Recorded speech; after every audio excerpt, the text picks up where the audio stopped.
남편의 외도를 발견했다. 나는 내연녀의 남편이 덤덤하게 원한다면 내일 당장 결혼합시다.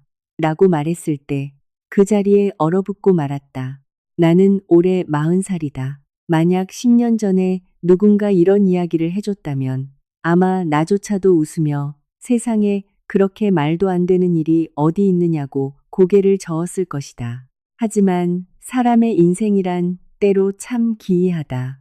예고도 없이 문도 두드리지 않고 찾아오는 재앙이 있다. 그것은 수년 동안 내 집 한가운데 서서 나와 한 식탁에서 밥을 먹고 한 침대에서 잠을 자며 모든 것을 갈기갈기 찢어놓을 적당한 날만을 기다리고 있었다. 만약 지금 누군가 나에게 결혼 생활에서 가장 무서운 것이 무엇이냐고 묻는다면 나는 가난도, 잦은 다툼도, 질병도 아니라고 대답할 것이다. 가장 무서운 것은 바로 10년 동안 내 옆에 누워있던 사람을 어느 날 문득 쳐다보며 내가 단 한 번도 그 사람을 제대로 알지 못했다는 사실을 깨닫게 되는 것이다. 내 이름은 지윤이다. 10년 전 나는 결혼했다. 남편의 이름은 민준이다. 민준은 나보다 4살 연상으로 부산에 있는 꽤 큰 건축 자재 회사의 영업 부장으로 일하고 있다. 겉으로 보기에 우리 부부의 삶은 아주 평범했고 심지어 부러움을 살 만한 모습이기도 했다. 도심에 있는 아파트 한 채, 5천만 원이 넘는 자동차, 아주 부유하지는 않았지만 부족함도 없었다. 민주는 직장에 다니고 나는 집에서 살림을 맡았다. 주변 사람들은 종종 나에게 팔자가 참 좋다고 말했다. 지윤아, 넌 참 복도 많다. 남편이 돈도 잘 벌고 아내도 끔찍이 아끼잖아. 그 말을 들을 때마다 나는 그저 웃기만 했다. 나 자신도 그렇게 믿고 있었기 때문이다. 결혼 생활 10년 동안 우리에게는 아이가 없었다. 초반에는 서울의 대형 병원부터 유명한 개인 클리닉까지 온갖 곳을 다니며 치료를 받으려 애썼다. 두 사람이 집보다 병원에서 보내는 시간이 더 많았던 시기도 있었다. 의사가 우리 부부를 바라보며 부드러운 목소리로 이제 그만 압박감을 내려놓으세요. 심리적으로 긴장할수록 더 힘들어집니다. 라고 말하던 그날을 나는 아직도 생생하게 기억한다. 그날 밤 나는 베개가 흠뻑 젖을 정도로 펑펑 울었다. 그때 민주는 나를 품에 안고 머리를 쓰다듬으며 말했다. 괜찮아, 지윤아. 아이가 있으면 좋지만 없어도 상관없어. 난 너만 있으면 돼. 나는 그 말을 믿었다. 단 한 글자도 의심하지 않을 만큼 깊이 믿었다. 그날부터 나는 집에서 틈틈이 하던 번역 일을 그만두고 가정을 돌보는 데만 집중했다.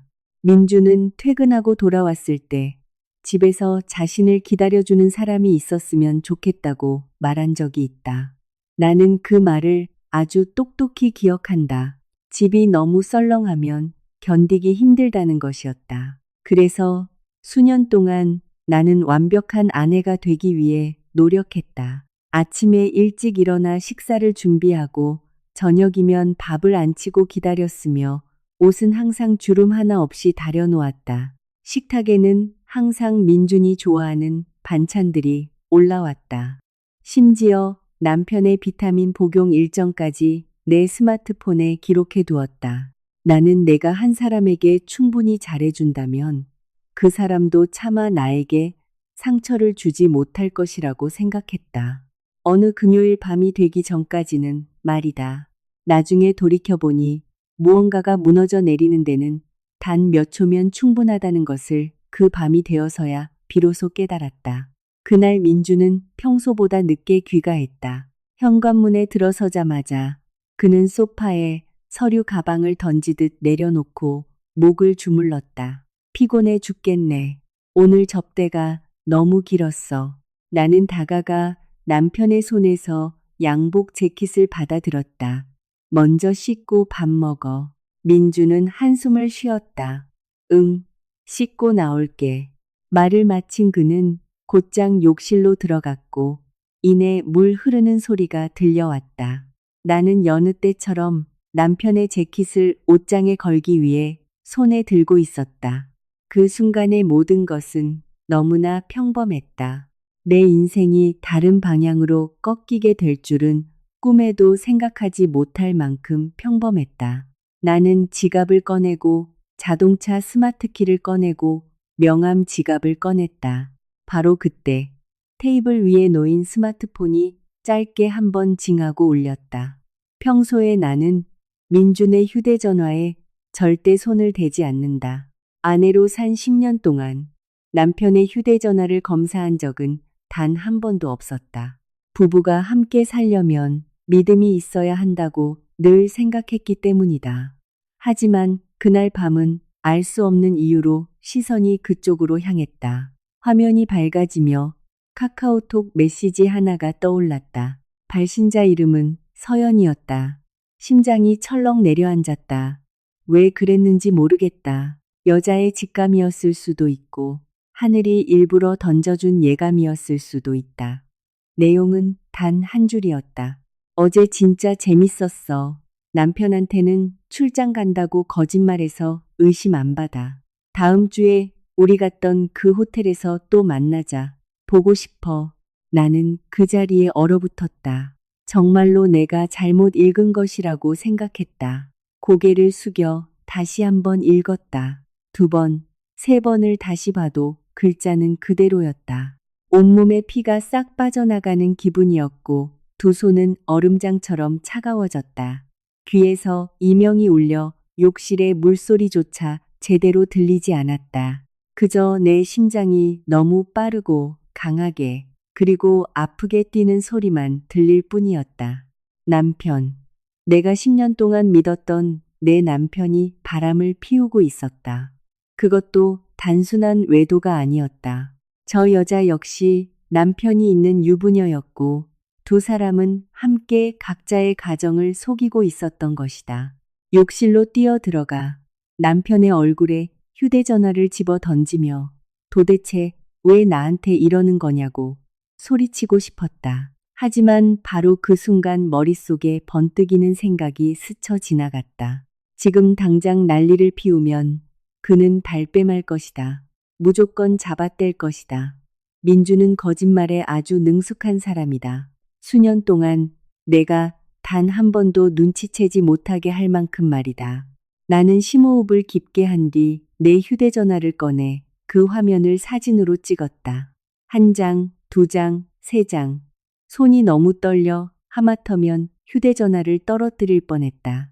욕실에서 물소리가 끊기는 순간 나는 서둘러 남편의 휴대전화를 원래 있던 자리에 똑같이 올려두었다. 몇 초 뒤 욕실 문이 열렸다. 민주는 수건으로 머리를 털며 웃었다. 아직 밥 안 차렸네. 나는 눈앞의 남자를 바라보았다. 늘 보던 그 얼굴, 그 미소.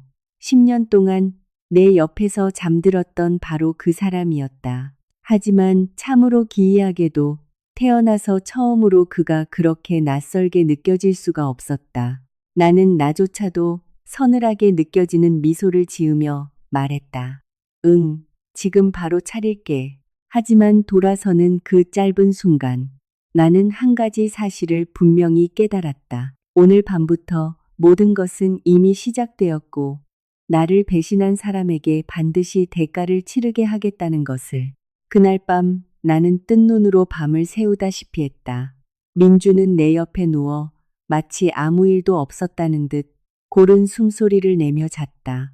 나는 몇 시간 동안 눈을 뜬 채 천장만 바라보았다. 때로는 고개를 돌려 그 남자를 쳐다보았다. 너무나 익숙한 콧날. 지난 10년 동안 미치도록 친숙했던 그 얼굴.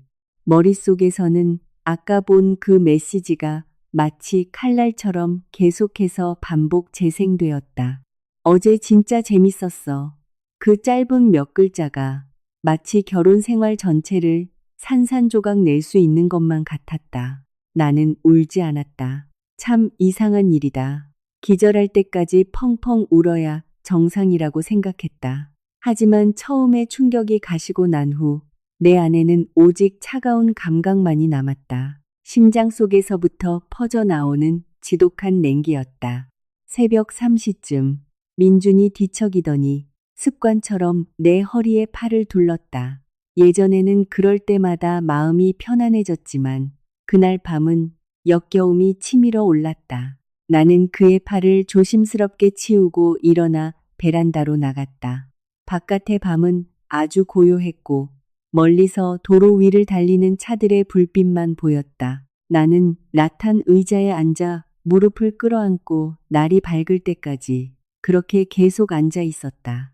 아침 6시쯤 나는 일어나 여느 때처럼 주방으로 가 요리를 시작했다. 인생에는 참 우스운 일들이 있다. 여자의 삶이란 때로 아무리 찢어질 듯 아파도 일어나 아침을 차려야 한다는 것이다. 나는 된장찌개를 끓이고 계란말이를 하고 커피를 내렸다. 마치 기계처럼 모든 것을 해냈다. 7시 10분 전 민준이 침실에서 걸어 나왔다. 그는 하품을 하며 다가왔다. 냄새 좋다. 그리고 식탁 의자에 앉으며 말했다. 역시 우리 마누라가 최고야. 나는 몸을 돌려 그를 바라보았다. 하마터면 실소가 터져 나올 뻔했다. 최고라고. 어젯밤 불륜을 저지른 남자가 오늘 아침에는 아무렇지 않게 아내에게 최고라고 칭찬을 할 수 있다니. 세상에서 가장 무서운 것은 배신 그 자체가 아니라 배신을 하고도 진짜처럼 연기할 수 있는 그 뻔뻔함일지도 모른다. 나는 그의 앞에 커피잔을 내려놓았다. 오늘 많이 바빠. 민주는 밥을 먹으며 고개를 끄덕였다. 응, 하루 종일 회의야. 저녁에도 늦을 것 같아. 나는 그를 몇 초간 바라보았다. 예전 같았으면 몇 시쯤 늦는지, 저녁은 먹고 오는지 꼬치꼬치 캐물었을 것이다. 하지만 그날 나는 그저 가볍게 미소 지으며 말했다. 알았어. 민주는 약간 놀란 눈치였다. 평소에는 내가 꼼꼼하게 물어보았기 때문이다. 하지만 이내 그는 대수롭지 않게 넘겼다. 식사를 마친 후 그는 일어나 넥타이를 고쳐맸다. 나는 평소처럼 다가가 그를 도왔다. 두 사람이 아주 가까이 서게 되었다. 셔츠에서 익숙한 향수 냄새가 났다. 문득 어떤 사실 하나가 떠올랐다. 민주는 예전부터 향수를 거의 쓰지 않던 사람이었다. 지금 쓰는 향수는 산지 한 달도 채 안 된 것이었다. 그때 나는 나이 들어서 멋부리냐고 농담을 던졌고 그는 요즘 접대할 일이 많아서 그렇다고 웃어넘겼다. 지금 생각해보면 내가 얼마나 멍청했는지 뼈저리게 느껴진다. 접대는 무슨 내연녀를 만나러 가는 것이었으면서. 민주는 고개를 숙여 내 이마에 가볍게 입을 맞췄다. 다녀올게. 문이 닫히고 엘리베이터 내려가는 소리가 작게 울렸다. 나는 거실 한가운데 아주 오랫동안 가만히 서 있다가 창가로 다가갔다. 민준의 차가 주차장에서 천천히 빠져나가는 것이 보였다. 차가 시야에서 완전히 사라질 때까지 지켜본 뒤 나는 즉시 방으로 들어갔다. 가만히 앉아 기다릴 수도, 울고 있을 수도, 무엇보다 아무것도 모르는 척 연기할 수도 없었다. 모든 진실을 알고 싶다면 제정신을 차려야만 했다. 나는 베란다 옆 작은 서재로 들어가 새 노트를 하나 꺼냈다. 첫 페이지에 아주 크게 두 글자를 적었다. 증거. 나는 의자에 앉아 심호흡을 하고 최근 일어났던 일들을 하나하나 떠올리기 시작했다. 3개월 전쯤부터 민주는 잦은 야근을 핑계로 늦게 귀가하기 시작했다. 한 달 전에는 향수를 바꿨다. 2달 전에는 새 셔츠를 몇 벌 더 샀다. 한 번은 베란다에서 몰래 전화를 받는 것을 본 적도 있다. 그때 누구냐고 묻자 그는 고객이라고 대답했었다. 기억을 더듬을수록 온몸에 소름이 돋았다. 징후는 이미 오래전부터 나타나고 있었는데 나만 바보같이 눈치채지 못했던 것이다. 점심 무렵이 되자 나는 스마트폰을 열어 부부 공동 계좌의 거래 내역을 확인했다. 이 계좌는 주로 생활비로 쓰는 용도였다. 평소에는 거의 신경 쓰지 않았지만 그날 내역을 내려다보는 순간 이상한 점들을 발견했다. 15만 원 고급 레스토랑 결제, 25만 원 호텔 결제, 10만 원 꽃집 결제. 화면을 뚫어지게 바라보던 나는 목이 턱 막히는 것을 느꼈다. 가장 최근 결제일이 바로 내 생일이었기 때문이다. 내 생일날 민주는 회사가 어려워서 아직 보너스가 안 나왔다고 변명했다.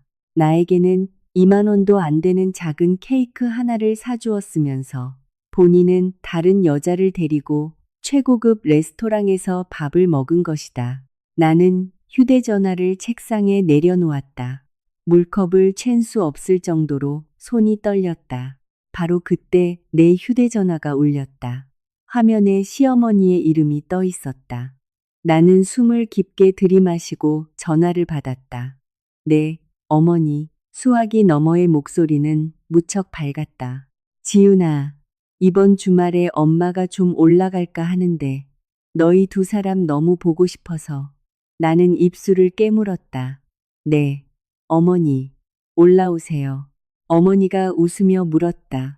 아, 그런데 지윤아, 너랑 민준이 아이 문제는 어떻게 생각해보고 있니?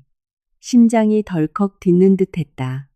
예전 같았으면 웃으며 천천히 가질게요. 어머니. 하고 대답했을 것이다. 하지만 그날은 목구멍이 꽉 막혀버렸다. 한참 뒤에야 겨우 입을 열었다. 어머니, 제가 지금 일이 좀 있어서요.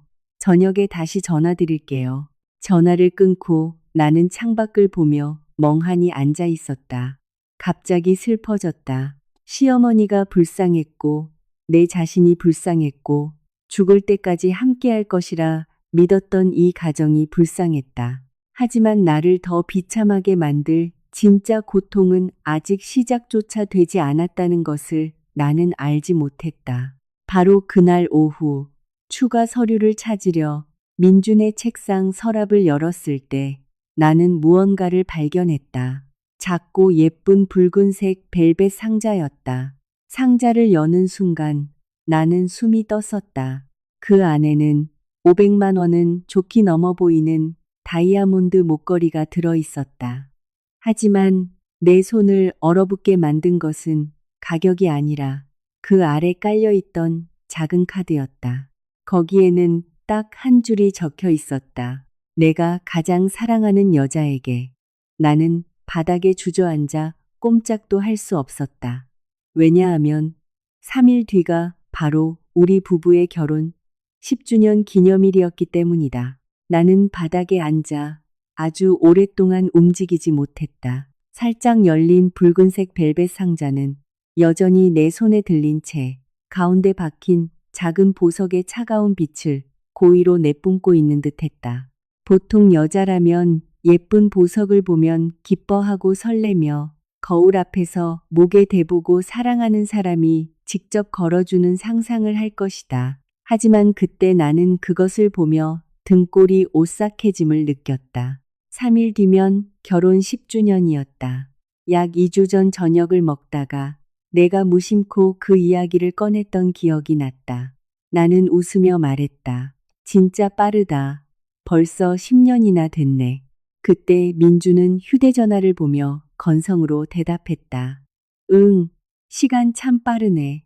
올해는 어디 놀러 안 가냐는 내 질문에 그는 고개를 들어 나를 힐끗 보더니 한숨을 쉬었다.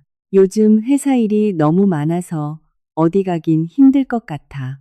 그때 나는 웃으며 괜찮다고 집에서 오붓하게 밥이나 한 끼 먹자고 했었다. 그런데 이제야 알겠다. 잊어버린 것도 바쁜 것도 아니었다. 그는 아주 정확히 기억하고 있었다. 단지 그 선물이 내 것이 아니었을 뿐이다. 나는 카드에 적힌 글귀를 다시 한번 바라보았다. 내가 가장 사랑하는 여자에게 아내로 산 지 10년.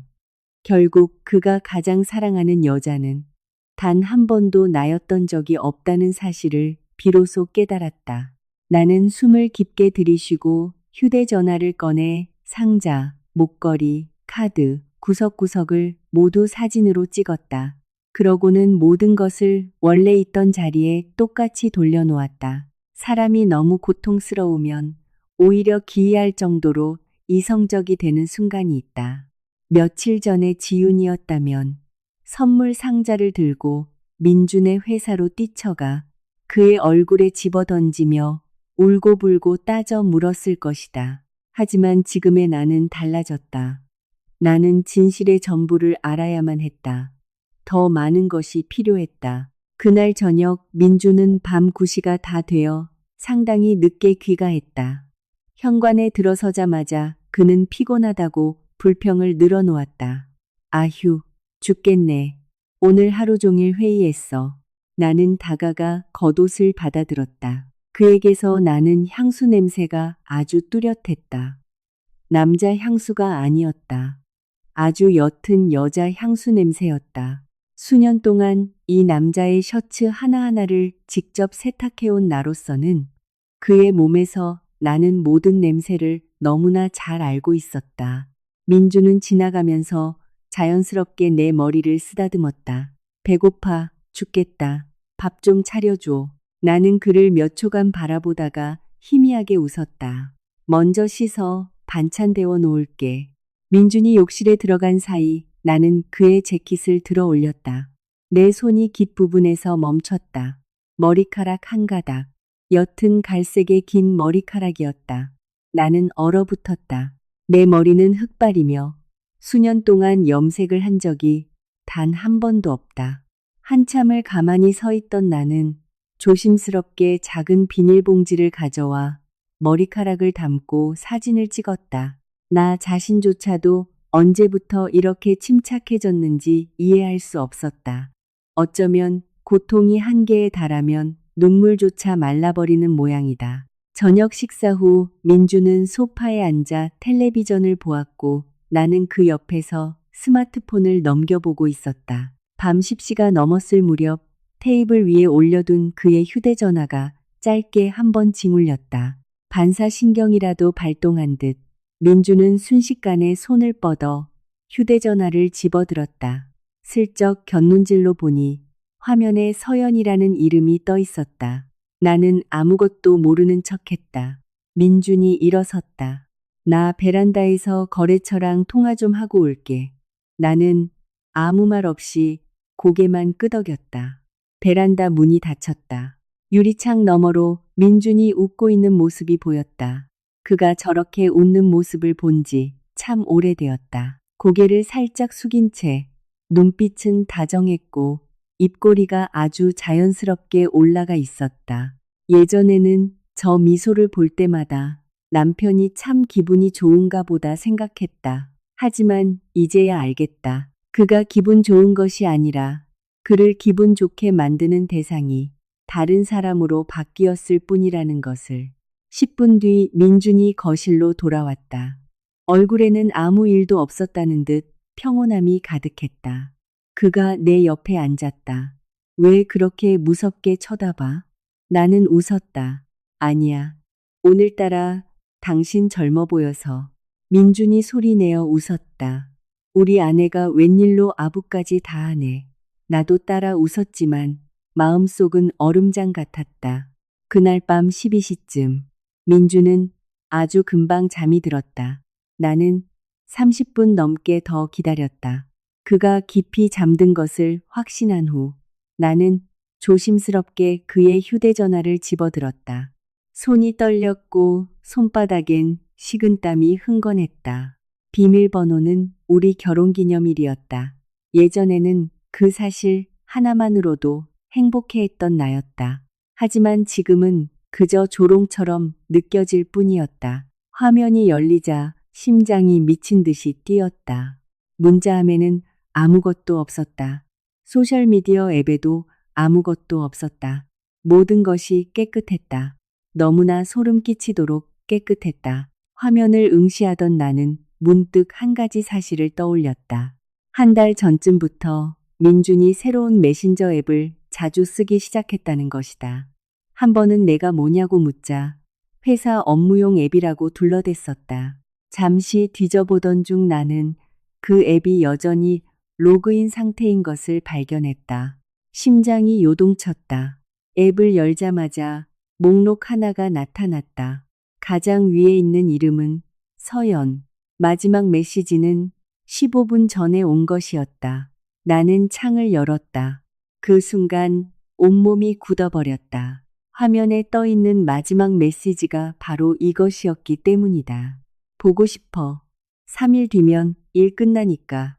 드디어 당신 아내가 될 수 있겠네. 나는 얼어붙었다. 눈앞의 글자들이 흐릿해지기 시작했다. 다시 한번 읽었다. 일시적인 불장난도 은밀한 연애도 아니었다. 두 사람은 이혼을 계획하고 있었다. 그리고 그 메시지 바로 밑에 민준이 보낸 짧은 답장이 있었다.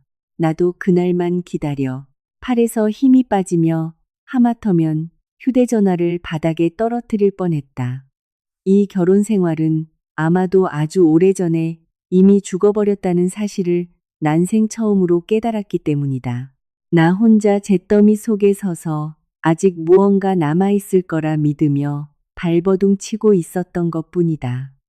나는 침대 가장자리에 미동도 없이 앉아 있었다. 여전히 민준의 휴대전화를 쥔 채 내 눈앞에는 방금 본 그 문장이 누군가 머릿속에 칼로 새겨 넣은 것처럼 계속 맴돌았다. 나도 그날만 기다려. 그 짧은 몇 마디가 10년의 부부의 연을 완벽하게 지워버렸다. 나는 옆에서 자고 있는 민준을 돌아보았다. 그는 옆으로 누워 한쪽 팔을 베개 아래에 둔 채 방금 전 내연녀에게 미래를 약속한 남자라고는 도저히 상상할 수 없을 만큼 평온한 얼굴을 하고 있었다. 신혼 초 내가 한밤중에 열이 났던 때가 기억났다.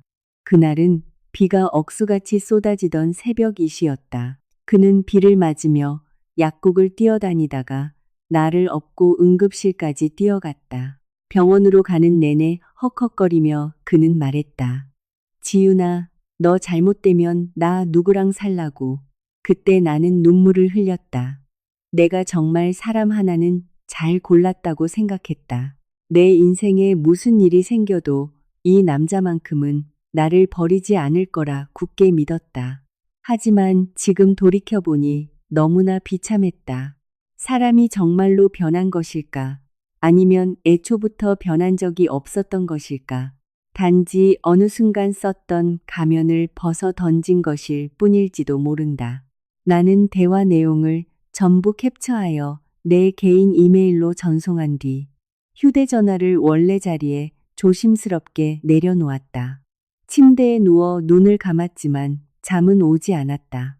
수많은 생각이 꼬리를 물었다. 더 이상 감정적으로 행동해서는 안 된다.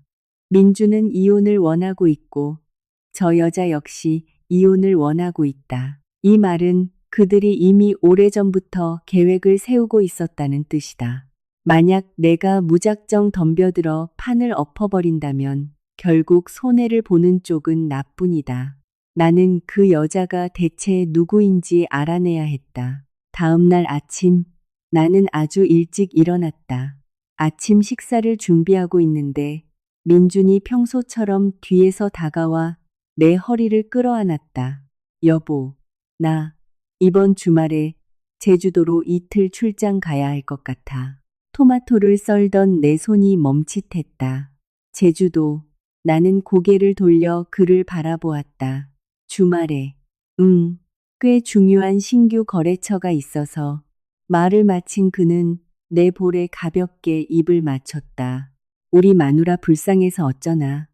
10주년 결혼기념일인데 내가 바빠서 다음 주에 내가 확실히 보상할게. 나는 민준의 눈을 똑바로 쳐다보았다. 너무나 자연스러웠다. 진실을 몰랐더라면 오히려 남편이 안쓰럽게 느껴질 정도로 완벽한 연기였다. 나는 옅게 미소 지었다. 괜찮아. 일인데 어쩔 수 없지. 민주는 기분 좋게 내 머리를 쓰다듬었다. 역시 우리 아내가 제일 속 깊어. 그가 출근하자마자 나는 서재로 들어가 컴퓨터를 켰다. 그 여자의 이름이 서연이라는 것은 알지만 흔한 이름이라 그것만으로는 찾을 수 없었다. 나는 메시지의 내용을 하나하나 떠올리다가 문득 한 가지를 기억해냈다. 민준이 통화를 하며 응, 디자인팀에서 먼저 보내라고 해 라고 말했던 적이 있다. 그때는 신경 쓰지 않았지만 캡처해둔 메시지를 다시 읽어보니 이런 내용이 있었다. 민준이 내일 우리 회사로 넘어올래 라고 하자 서연이 응, 기획안 결제 받으러 가야 해 라고 답한 부분이었다. 그렇다면 그녀는 민준과 관련된 업계 사람이다. 나는 검색을 계속했다. 점심이 다 되어갈 무렵 마침내 한 줄을 발견했다. 오늘 태양 인테리어 대표님이랑 저녁 식사 가야 해. 태양 인테리어? 나는 즉시 인터넷으로 검색했다. 부산에서 꽤 규모가 있는 인테리어 디자인 회사였다. 심장이 빠르게 뛰기 시작했다. 나는 홈페이지의 임직원 소개란에 들어가 사진을 하나씩 넘기다가 멈췄다. 갈색 머리, 갸름한 얼굴형, 붉은 입술, 그리고 아주 환한 미소. 그 아래 서연이라는 이름이 적혀 있었다. 나는 모니터 속 사진을 한참 동안 노려보았다. 30대 초반 정도로 나보다 훨씬 젊었다. 하얀 피부에 세련된 옷차림. 사진만 봐도 자신을 가꾸는데 돈과 시간을 아끼지 않는 사람이라는 걸 알 수 있었다. 나도 모르게 손을 들어 내 얼굴을 만졌다. 지난 몇 년간 가족만 챙기느라 나 자신을 꾸미는 법은 완전히 잊고 살았다. 옷은 늘 수수한 것만 입었고 머리도 대충 묶고 다녔다. 심지어 화장품 가게에 발을 들인 지가 언젠지 기억도 나지 않을 때가 많았다. 아주 소름 끼치는 생각이 스쳐 지나갔다. 내가 정말 저 여자한테 밀린 걸까? 내가 늙어서 민준이 질린 걸까? 화면 속 여자의 얼굴을 뚫어지게 보던 나는 갑자기 쓰디쓴 실소를 터뜨렸다. 10년 동안 가정을 돌보고 남편 뒤에서 내조만 했는데 결국 내 자신을 의심하는 지경에 이르다니. 바로 그때 휴대전화가 울렸다. 절친한 친구인 수진이었다. 화면을 몇 초간 바라보다 전화를 받았다. 야, 너 어디서 죽었어? 아침부터 전화했는데 안 받고. 나는 잠시 침묵했다. 응, 좀 피곤해서. 수진이 대뜸 물었다. 너 우냐? 나는 화들짝 놀랐다. 뭐, 미쳤어? 내가 왜 울어? 수진이 코웃음을 쳤다. 우리 20년 지기야. 목소리만 들어도 알아. 너, 지금 어디야? 내가 갈게. 나는 거절하려 했다. 하지만 그 순간 웬일인지 너무나 지치고 피곤했다. 더 이상 강한 척 버틸 힘이 없었다. 약 40분 뒤 수진이 도착했다. 현관에 들어서자마자 그녀는 나를 빤히 쳐다보더니 아무 말 없이 나를 끌어안았다. 그 순간 나는 무너져 내렸다. 모든 것을 알게 된 후 처음으로 어린아이처럼 숨이 넘어갈 듯 펑펑 울었다. 수지는 아무것도 묻지 않고 내가 실컷 울도록 곁을 내어주었다. 한참이 지나서야 나는 입을 열었다. 민준이 바람 피웠어. 거실에 정적이 흘렀다. 몇 초 뒤 수진이 아주 작게 욕설을 내뱉었다. 개자식. 나는 고개를 숙였다. 이혼할 생각인가 봐. 수진이 나를 쳐다보며 물었다. 너 어떻게 할 건데? 나는 대답하지 못했다. 그때 휴대전화 화면이 밝아지며 모르는 번호로 문자가 하나 왔다. 단 한 줄의 내용이었다. 지윤 씨 남편 일 알고 있습니다. 우리 만나야 할 것 같습니다. 나는 그 자리에 얼어붙었다. 내 등골을 오싹하게 만든 것은 마지막 문장이었다. 저는 서연의 남편입니다. 손이 차갑게 식어 휴대전화가 마치 얼음 덩어리처럼 느껴졌다. 단 2줄짜리 짧은 문자였지만 그 순간 방 안이 소름 끼치도록 고요해진 것 같았다. 지윤 씨, 남편 일 알고 있습니다. 저는 서연의 남편입니다. 맞은편에 앉아있던 수진이 내 안색이 변하는 것을 보고 미간을 찌푸렸다. 왜 그래? 나는 천천히 휴대전화를 내밀었다. 문자를 읽은 수진 역시 잠시 굳어버렸다. 미친, 그럼 저쪽 남편도 안다는 거잖아. 나는 아무 말도 하지 않았다. 머릿속이 엉망으로 헝클어졌다. 저쪽 남편을 찾아볼까 생각한 적은 있었지만 그저 스쳐 지나가는 생각일 뿐이었다. 상대방이 먼저 연락을 해올 줄은 꿈에도 몰랐다. 생각할수록 불안해졌다. 아내의 외도를 알게 된 남자가 대체 어떤 반응을 보일까? 미쳐 날뛰며 물건을 부술까? 아니면 분풀이를 하러 나를 찾아온 걸까? 알 수 없었다. 휴대전화가 다시 한번 징울렸다. 당황스럽게 해드릴 생각은 없습니다. 괜찮으시다면 오늘 오후 6시 신세계 백화점 센텀시티점 2층 카페에서 뵙고 싶습니다. 기다리겠습니다. 나는 그 글자들을 한참 동안 바라보았다. 이 남자의 어투는 무척 침착했다. 내가 예상했던 것과 달라 오히려 당황스러울 정도였다. 수진이 나를 쳐다보았다. 나갈 거야? 나는 입술을 깨물었다.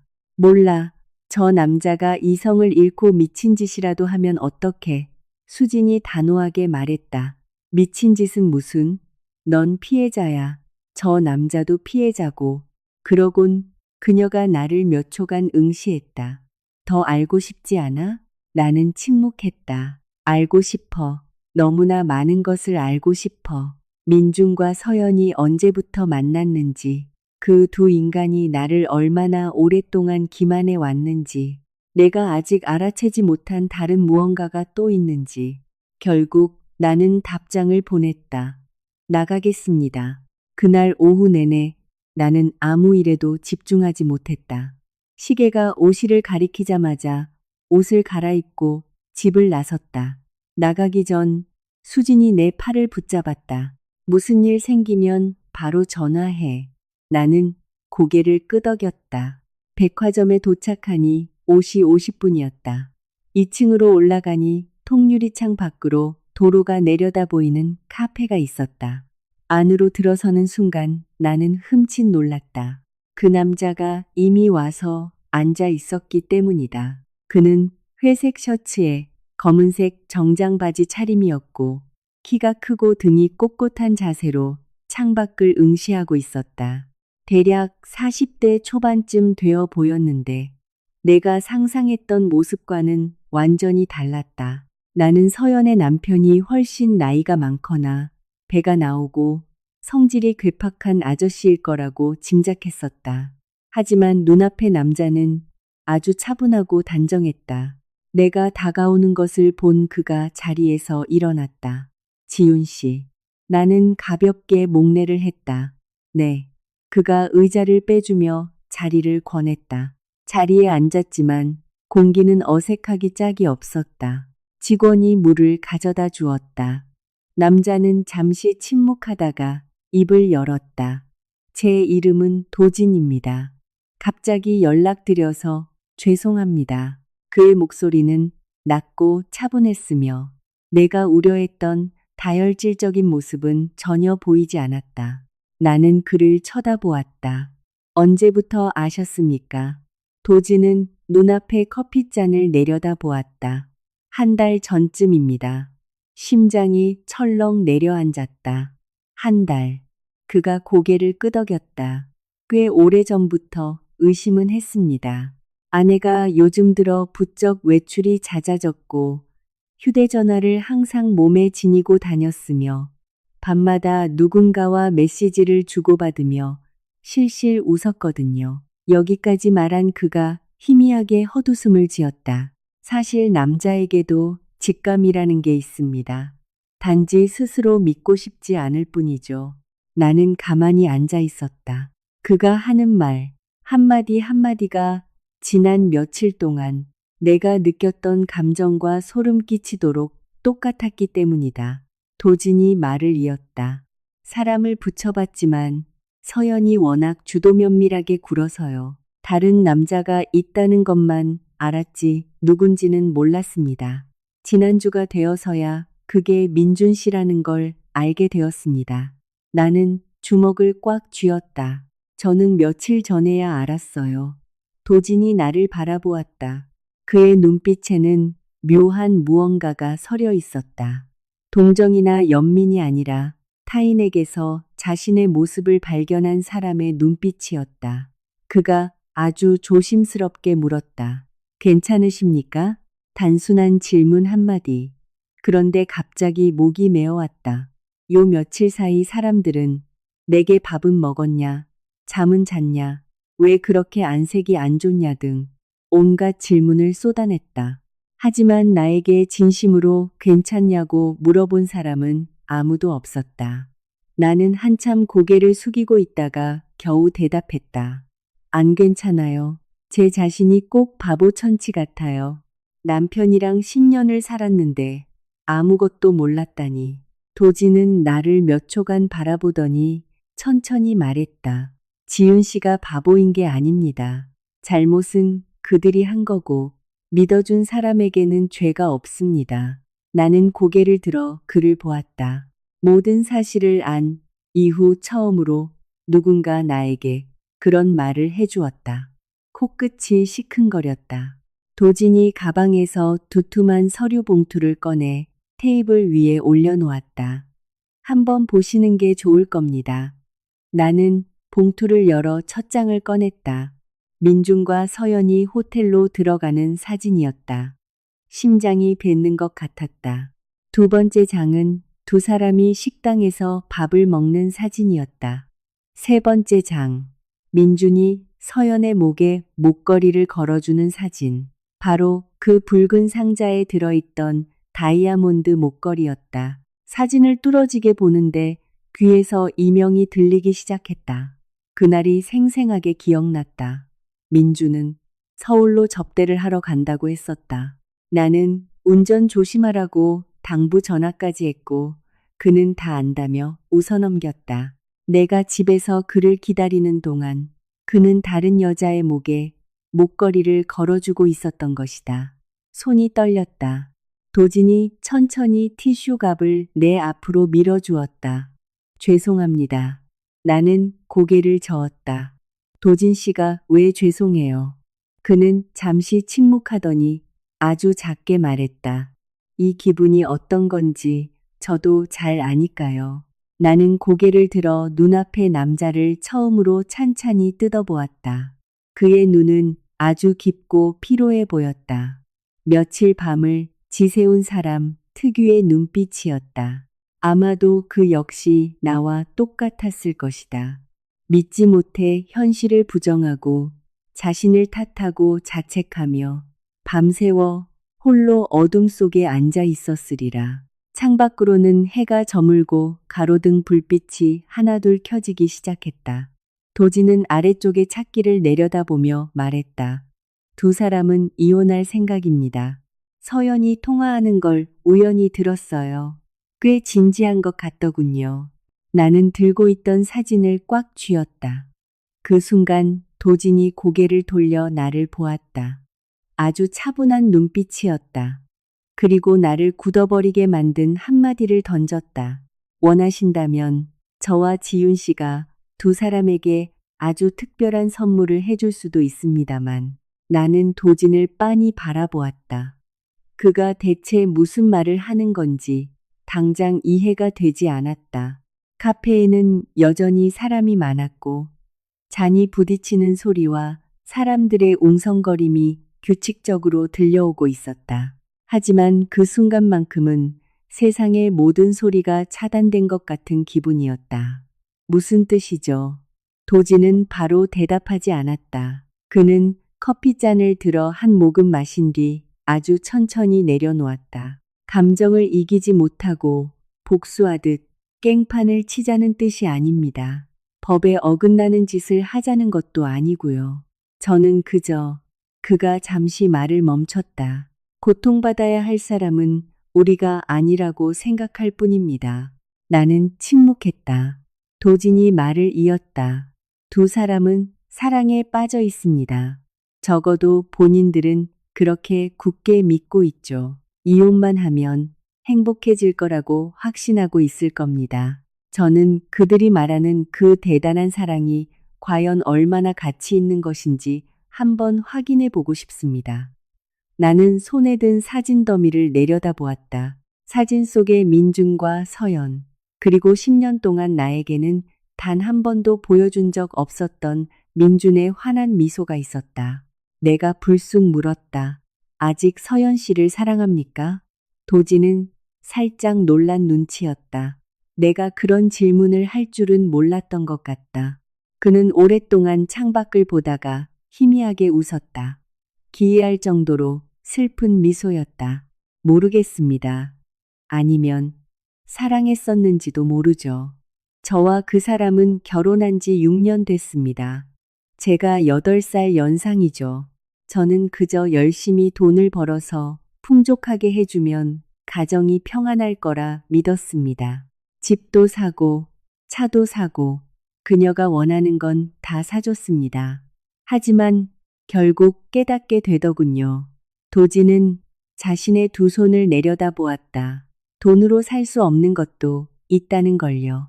나는 그를 쳐다보았다. 이 남자의 눈동자 속에 깃든 무력감과 피로를 처음으로 느낄 수 있었다. 나와 똑같았다. 나는 씁쓸하게 웃었다.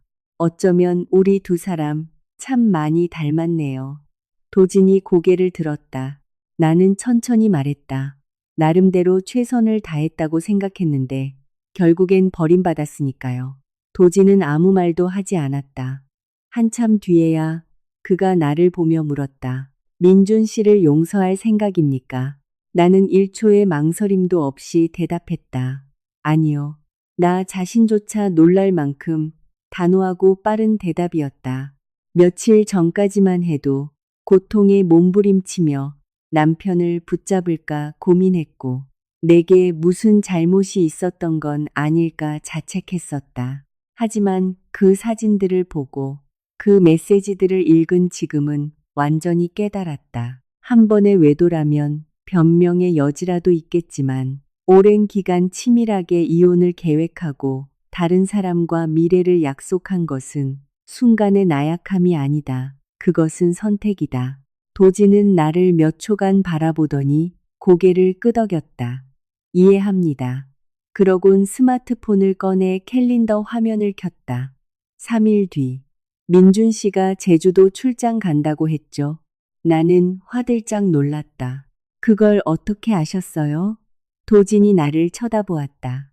서연이도 저한테 제주도 출장을 간다고 했거든요. 온몸에 소름이 돋았다. 헛웃음이 났다. 그 두 인간은 변명거리조차 똑같이 입을 맞춘 것이다. 도진이 화면을 아래로 스크롤하자 호텔 예약 정보가 나타났다. 제주도의 한 해변 리조트, 2박 3일, 고급 더블룸, 예약자 이름은 민준. 나는 화면을 뚫어지게 보았다. 머릿속이 웅웅거리기 시작했다. 우리 부부의 결혼 10주년 기념일. 남편과 오붓하게 저녁 식사나 하자고 기대했던 그날. 그는 내연녀와 휴양지로 떠날 준비를 하고 있었던 것이다. 도지는 내 반응을 살피며 아무 말도 하지 않았다. 그는 그저 서류 뭉치를 하나 더 꺼내 내 쪽으로 밀어주었다. 가지고 계시는 게 좋을 겁니다. 열어보니 계좌 거래 내역서였다. 1천만 원이 넘는 이체 내역, 수취인은 서연이었다. 나는 고개를 들었다. 도진이 씁쓸하게 웃었다. 2달 전쯤 서연이가 화장품 매장을 열고 싶다며 돈을 요구했습니다. 돈을 보내줬지만 나중에 알아보니 매장 같은 건 있지도 않더군요. 아마 다른 데 썼겠죠. 나는 종이를 꽉 쥐었다. 1천만 원. 결코 적은 돈이 아니다. 갑자기 어떤 기억 하나가 스치고 지나갔다. 2달 전쯤 민준이 퇴근 후 한숨을 쉬며 이런 말을 했었다. 요즘 회사 사정이 좀 안 좋네. 당분간 허리띠 좀 졸라매야겠어. 그날부터 나는 생활비를 아끼려 온갖 애를 썼다. 쇼핑도 줄이고 외식도 줄이고 심지어 세탁 세제까지 싼 것으로 바꿨다. 그런데 정작 그는 그 돈을 빼돌려 다른 여자를 먹여 살리고 있었던 것이다. 나는 웃었다. 그런데 눈물이 핑 돌았다. 도진이 나를 보았다. 괜찮습니까? 나는 고개를 저었다. 괜찮아요. 그냥 내가 너무 등신 같아서. 도진이 살짝 미간을 찌푸렸다. 또 그런 말씀 하시네요. 내가 고개를 들자 그가 내 눈을 똑바로 응시했다. 세상에서 제일 잔인한 게 뭔지 아십니까? 배신당한 게 아닙니다. 배신당하고 나서 스스로를 자책하는 겁니다. 나는 멍해졌다. 도진이 말을 이었다. 지난 며칠 동안 저도 똑같이 생각했습니다. 내가 뭐가 부족했나? 내가 늙었나? 내가 너무 바빠서 무심했나? 하지만 깨달았습니다. 그가 옅게 미소 지었다. 바람 피우기로 작정한 사람은 어떻게든 바람 피울 핑계를 찾아낸다는 걸요. 나는 그를 쳐다보았다. 수일 동안 짓눌려 있던 가슴 한구석이 처음으로 조금 가벼워지는 것을 느꼈다. 마침 그때 내 휴대전화가 울렸다. 민준이었다. 화면을 보는 순간 가슴이 옥신거렸다. 도진도 그것을 보았지만 묻지 않았다. 나는 전화를 받았다. 수화기 너머로 민준의 밝은 목소리가 들려왔다. 여보, 나 오늘 좀 늦을 것 같아. 거래처에서 밥 먹고 가라네. 나는 맞은편에 앉은 도진을 한 번, 그리고 창밖의 인파를 한 번 번갈아 본 뒤 차분하게 물었다. 거래처 담당자가 남자야, 여자야? 수화기 너머가 2초간 조용해지더니 민준이 웃음을 터뜨렸다. 왜 그래? 질투해? 나도 따라 웃었다. 아니, 그냥 물어봤어. 민준이 호탕하게 웃었다. 바보, 난 너밖에 없어. 나는 그 말을 듣고 천천히 전화를 끊었다. 이상하게도 더 이상 아프지 않았다. 그저 지독하게 차가워졌을 뿐이다. 도진이 나를 보았다. 민준 씨군요. 나는 고개를 끄덕인 뒤 그를 똑바로 쳐다보며 물었다. 이제 어떻게 할 생각입니까? 도진은 잠시 침묵하더니 아주 느리게 말했다. 저도 같은 호텔에 방을 하나 예약해 두었습니다. 지윤 씨가 같이 가주셨으면 좋겠군요. 그 순간 나는 모든 것이 완전히 새로운 국면으로 접어들고 있음을 직감했다. 나는 아주 오랫동안 도진을 말없이 응시했다.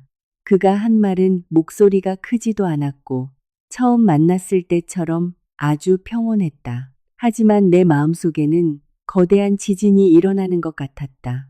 지윤 씨가 같이 가주셨으면 좋겠군요. 이 한마디가 머릿속을 맴돌았다. 나는 눈앞의 물잔을 내려다보았다. 잔 안의 얼음은 거의 다 녹아 있었고 겉면에 맺힌 물방울이 테이블 위로 조용히 흘러내렸다. 나는 조그맣게 물었다. 같이 간다는 게 무슨 뜻이죠? 도진은 의자 등받이에 가볍게 몸을 기댔다. 가서 머리채 잡고 깽판을 치자는 게 아닙니다. 이성을 잃고 미친 짓을 할 생각도 없고요. 그저 두 사람이 대체 무슨 생각을 하고 있는지 두 눈으로 직접 확인하고 싶을 뿐입니다. 그들이 더 이상 빠져나갈 구멍을 만들지 못하게요. 나는 침묵했다. 사실 그 순간 나 역시 민준이 대가를 치르게 만들고 싶다는 생각에 사로잡혀 있었다. 하지만 내연녀와 함께 있는 남편의 눈앞에 나타난다는 상상만으로도 여전히 가슴이 턱 막혀왔다. 도진은 잠시 나를 쳐다보다가 말을 이었다.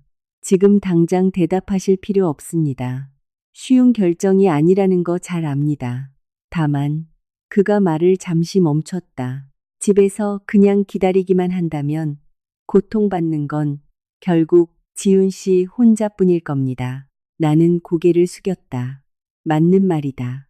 요 며칠 나는 혼이 나간 사람처럼 밥도 못 먹고 잠도 못 잤다. 그런데 민주는 어떤가? 그는 여전히 웃고 푹 자고 즐겁게 딴 여자와 사랑의 미러를 속삭인다. 갑자기 너무나 억울해졌다. 어째서 배신한 사람은 저렇게 편안하게 살고 배신당한 사람만 이렇게 괴로워해야 하는가? 왜 나 혼자 처박혀 울고 있는 동안 그는 내연녀와 휴양지로 떠날 준비를 하며 즐거워해야 하는가? 나는 심호흡을 하고 도진을 쳐다보았다. 만약 간다면 전 뭘 하면 됩니까? 도진의 입꼬리가 아주 살짝 올라갔다. 만난 이후 처음으로 그의 얼굴에 안도감 비슷한 감정이 스치는 것을 보았다.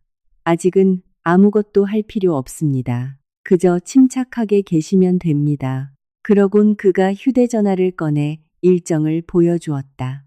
금요일 오후 민준 씨와 서연이는 5시 20분 비행기를 탈 겁니다.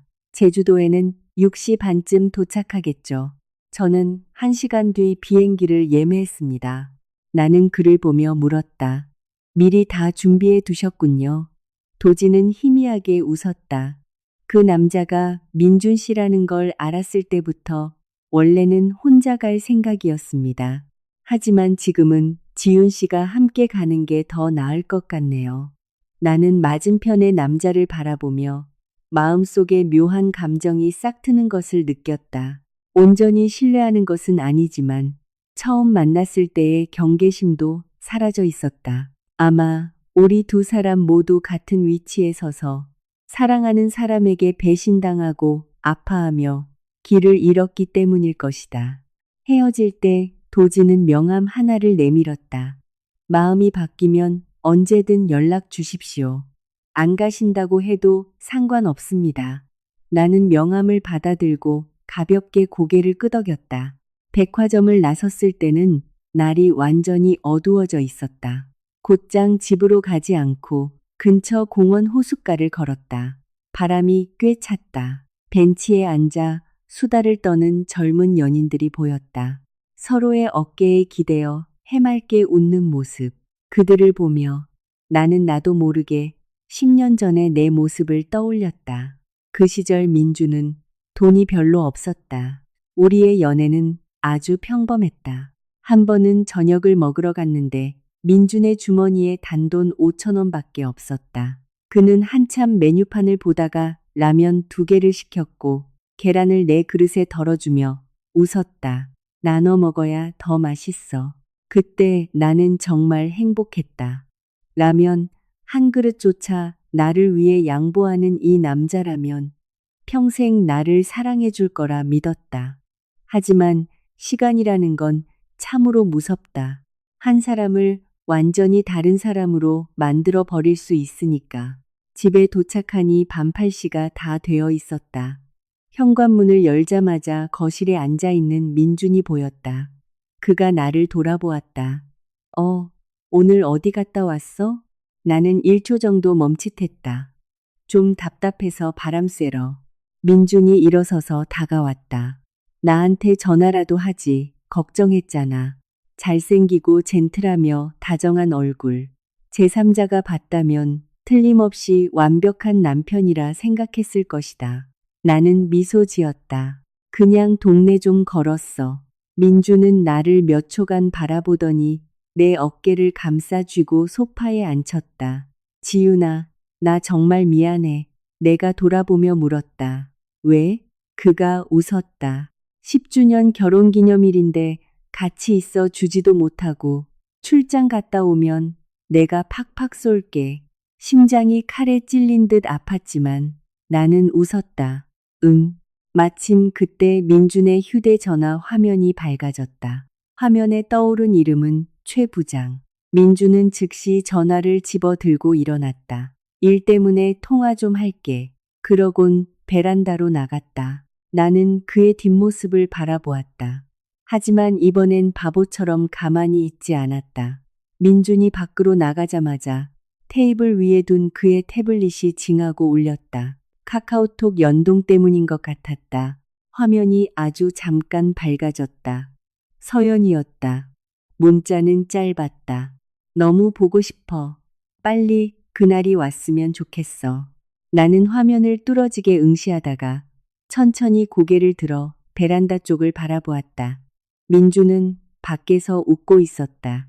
나만을 위한 것이라 믿었던 그 미소. 하지만 이번엔 눈물이 나지 않았다. 나는 자리에서 일어나 침실로 들어갔고 옷장을 열어 캐리어를 꺼냈다.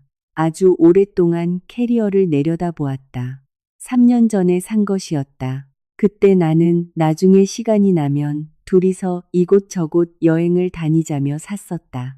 하지만 결국 이 가방은 이런 상황에서 꺼내지게 되었다. 나는 캐리어를 침대 위에 펼쳐놓고 휴대전화를 들어 도진의 번호를 찾았다. 손가락이 잠시 멈췄다. 그리고 통화 버튼을 눌렀다. 상대방은 곧바로 전화를 받았다. 여보세요. 나는 창밖의 어둠을 바라보며 깊게 숨을 들이마시고 아주 천천히 말했다. 도진 씨, 갈게요. 수화기 너머로 2초간 정적이 흘렀다. 이내 도진의 목소리가 들려왔다. 알겠습니다. 이번에는 우리가 직접 진실을 마주하러 가는 겁니다. 도진과 통화를 마친 후 나는 침실 창가에 아주 오래 서 있었다. 밖은 칠흑같이 어두웠고 집안은 환했다. 거실에서는 텔레비전 소리와 민준의 나지막한 웃음소리가 들려왔다. 나는 밖으로 나가지 않았다. 만약 지금 그를 본다면 이성을 유지하지 못할 것 같았다. 참 기막힌 노릇이다. 한때 내 세상의 전부였던 사람이 단 며칠 만에 얼굴조차 보기 싫은 타인으로 변해버리다니. 나는 캐리어 지퍼를 닫았다. 안에는 간단한 옷가지 몇 벌만 들어있었지만 마지막으로 챙겨 넣은 것은 옷이 아니라 두툼한 서류 봉투였다. 그동안 내가 수집한 모든 증거, 사진, 문자 캡처본, 카드 결제 내역, 머리카락, 그리고 목걸이 사진까지 나는 모든 것을 따로 담아 캐리어 바닥에 깊숙이 넣었다. 어째서인지 그 순간 나는 마치 전장으로 떠나는 병사가 된 기분이었다. 그것도 내가 가장 사랑했던 남자를 적으로 둔 전장 말이다. 다음 날 민주는 아무 일도 없었다는 듯 평온했다. 아침을 먹고 휴대전화를 보다가 출근 준비를 했다. 나가기 전 그는 다시 돌아와 나를 안았다. 여보, 나 다녀올게. 나는 미소를 지었다. 응. 문이 닫히자마자 내 얼굴의 미소도 사라졌다. 나는 즉시 도진에게 전화를 걸었다. 상대는 금방 전화를 받았다. 저예요. 하나 물어볼 게 있어서요. 말씀하세요. 잠시 침묵하던 내가 물었다. 민준을 직접 본 적 있습니까? 도진이 지체 없이 대답했다. 아니요. 사진으로만 봤습니다. 서연이가 저한테는 한 번도 보여준 적이 없거든요. 나는 가볍게 고개를 끄덕였다. 아마 그 여자도 두려웠을 것이다.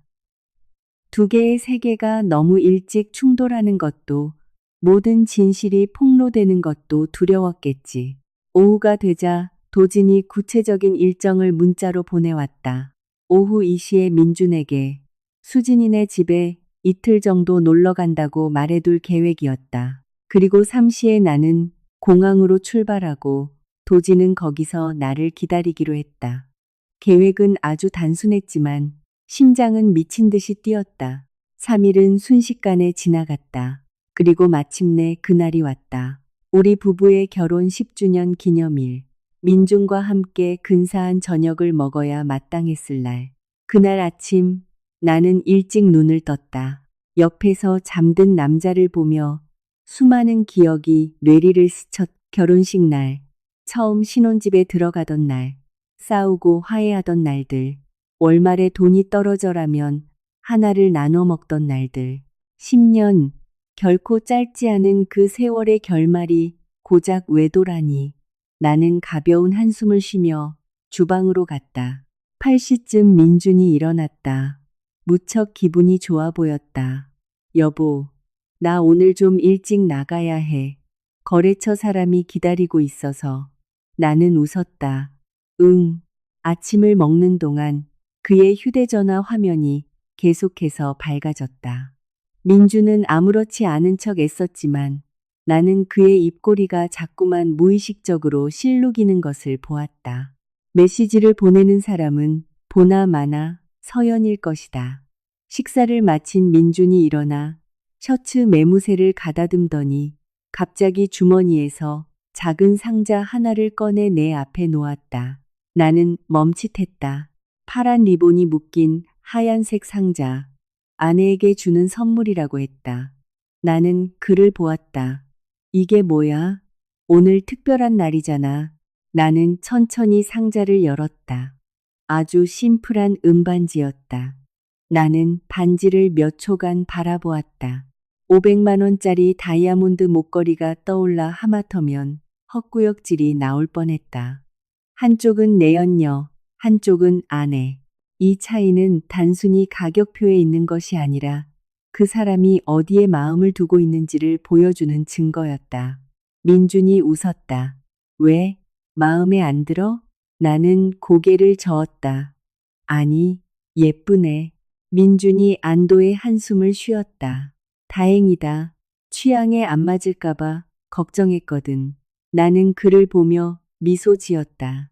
이번엔 진짜 미소였다. 기뻐서가 아니라 너무 어이가 없고 우스워서였다.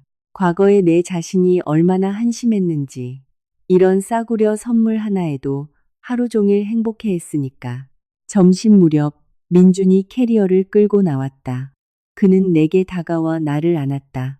나 간다. 보고 싶을 거야. 내가 그를 응시하자 그가 크게 웃었다. 나 기다리고 있어. 그러곤 내 이마에 입을 맞추고 캐리어를 끌며 나갔다. 바퀴 굴러가는 소리가 점점 멀어지고 현관문이 닫힐 때까지 나는 가만히 서 있었다. 울지도 않고 아프지도 않았다. 그저 속이 텅 빈 것 같았다. 오후 2시가 조금 넘어 나 역시 캐리어를 끌고 집을 나섰다. 김해공항에 도착해 로비에 들어서자 체크인 카운터 근처에 서 있는 도진이 보였다. 짙은 네이비 셔츠를 입고 한 손엔 휴대전화를 들고 있었다. 나를 발견한 그가 가볍게 목례를 했다. 오셨습니까? 나는 다가갔다. 두 사람은요? 도진이 시선을 멀리 둔 채 턱짓으로 방향을 가리켰다. 오른쪽 80 방향. 나는 고개를 돌렸다. 순간 온몸이 딱딱하게 굳어버렸다. 우리와 20m도 채 떨어지지 않은 곳에 민준과 서연이 있었다. 민준은 환하게 웃으며 한 손으로 캐리어를 끌고 있었고 서연은 그의 옆에 바짝 붙어 아주 자연스럽게 팔짱을 끼고 있었다. 영락없이 여행을 떠나는 다정한 부부의 모습이었다. 내 가슴을 가장 아프게 찌른 것은 민준의 표정이었다.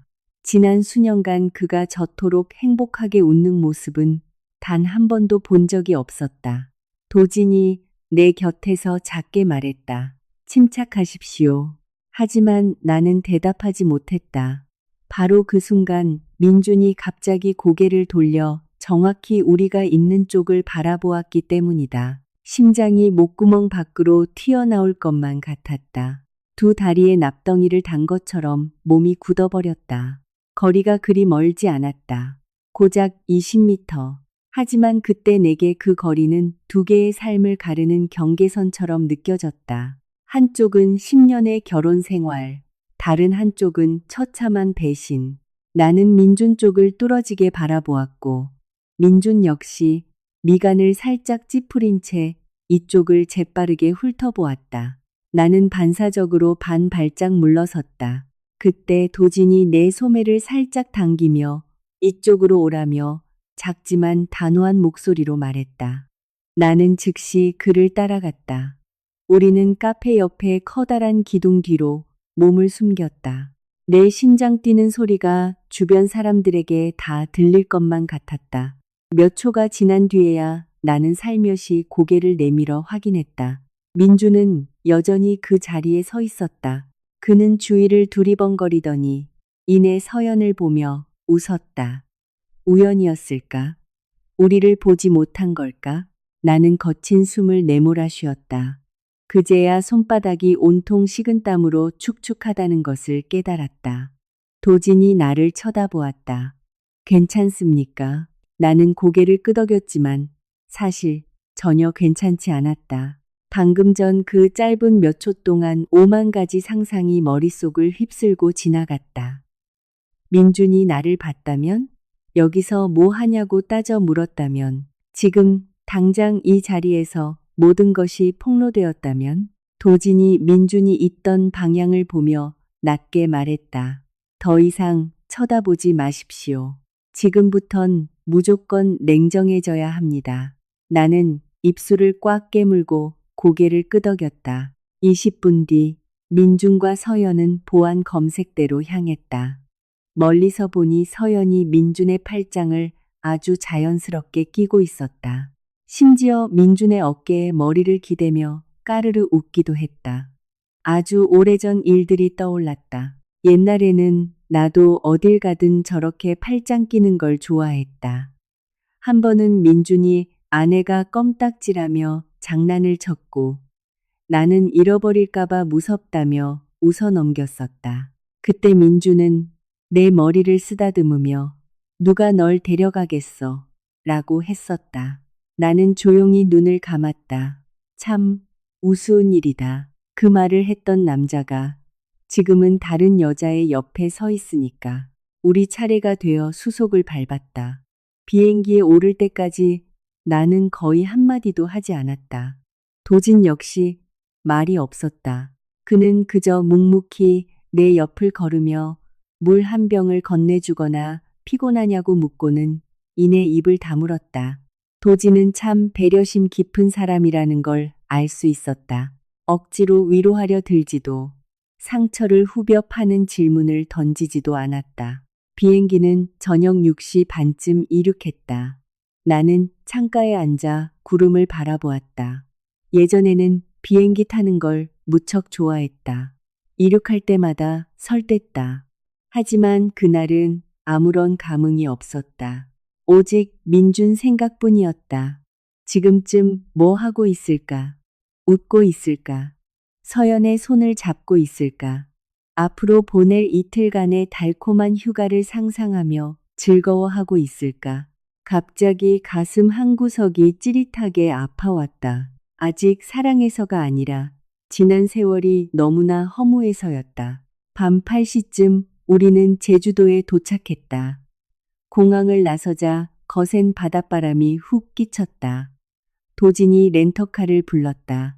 차를 타고 가는 동안 그는 휴대전화를 잠시 확인하더니 말했다. 방금 체크인했군요. 나는 그를 쳐다보았다. 어떻게 알았습니까? 도진이 화면을 보여주었다. 위치 추적 앱이었다. 내가 놀라자 그가 씁쓸하게 웃었다. 저 남자가 민준 씨라는 걸 알기 전부터 서연이 휴대전화에 깔아두었거든요. 나는 화면 속 해변 리조트에 멈춰있는 작은 점을 응시했다. 갑자기 마음이 차갑게 식어내렸다. 더 이상 문자의 활자도 의심도 아니었다. 지금 내 눈앞에 벌어지고 있는 명백한 현실이었다. 민준이 저곳에 다른 여자와 함께 있다. 그리고 오늘이 바로 우리의 결혼 기념일이다. 밤 9시가 넘어 리조트에 도착했다. 조명이 예쁘게 켜진 산책로 너머로 파도 소리가 들려왔다. 예전 같았다면 정말 좋아했을 곳이다. 나는 민준에게 나중에 바다 보러 가자고 말한 적이 있다. 그는 그러자며 나를 데려가겠다고 약속했다. 결국 그는 약속대로 바다에 오긴 했다. 단지 함께 온 사람이 내가 아닐 뿐. 체크인을 마치고 캐리어를 끌며 방으로 들어갔다. 방은 꽤 넓었고 바다가 훤히 보이는 발코니가 있었다. 통유리창 앞에 가만히 서 있는데 휴대전화가 울렸다. 민준의 문자였다. 여보자? 나는 화면을 내려다보았다. 잠시 뒤 전화가 걸려왔다.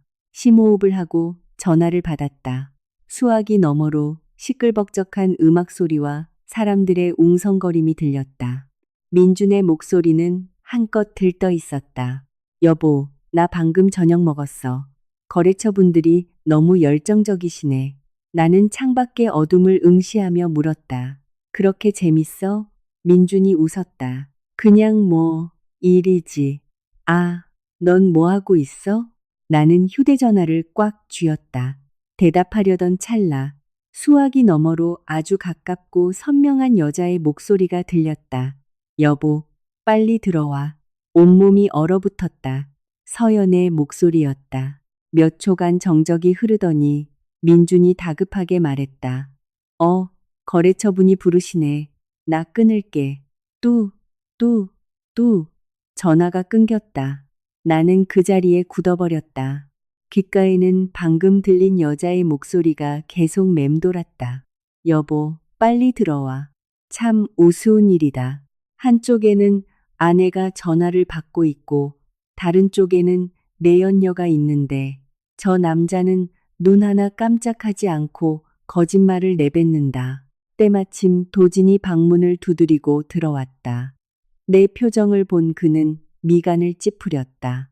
무슨 일 있습니까? 나는 고개를 들어 그를 보며 아주 천천히 말했다. 방금 서연 씨 목소리를 들었어요.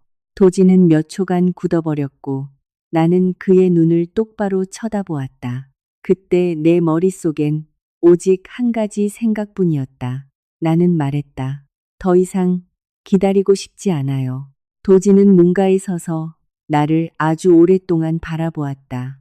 아마 내가 그런 말을 할 줄은 예상하지 못한 듯 했다. 나는 휴대전화를 쥔 채 유리창 곁에 서 있었다. 발코니 너머로는 칠흑 같은 밤바다가 펼쳐져 있었고 파도는 연신 해변을 때리며 낮고 무거운 소리를 내고 있었다. 하지만 내 머릿속엔 오직 아까 수화기 너머로 들려온 서연의 목소리만 울려 퍼지고 있었다. 여보, 빨리 들어와. 기가 막혀 웃음이 다 났다. 도진이 방 안으로 들어와 문을 닫았다. 그는 나를 쳐다보며 물었다. 어떻게 할 생각입니까? 나는 고개를 돌렸다. 두 사람, 지금 당장 만나야겠어요. 네. 도진이 눈썹을 살짝 찡그렸다. 지금 당장요? 나는 고개를 끄덕였다. 1분도 더 못 기다리겠어요. 사실 나조차도 나의 이런 평온함이 당황스러웠다. 며칠 전이었다면 엉엉 울거나 부들부들 떨거나 너무 아파서 말 한마디 제대로 못했을 텐데. 하지만 이상하게도 지금은 모든 것이 너무나 명확하게 보였다. 심장이 아픔의 임계치를 넘어서면 스스로 마취제를 투여해버리는 모양이다. 도진이 의자를 빼고 앉았다. 한참 침묵을 지키던 그가 말했다. 지윤 씨 심정, 이해합니다. 하지만 감정적으로 결정할 문제는 아닙니다. 지금 쳐들어가 봤자 기껏해야 고성만 오가다 끝날 겁니다.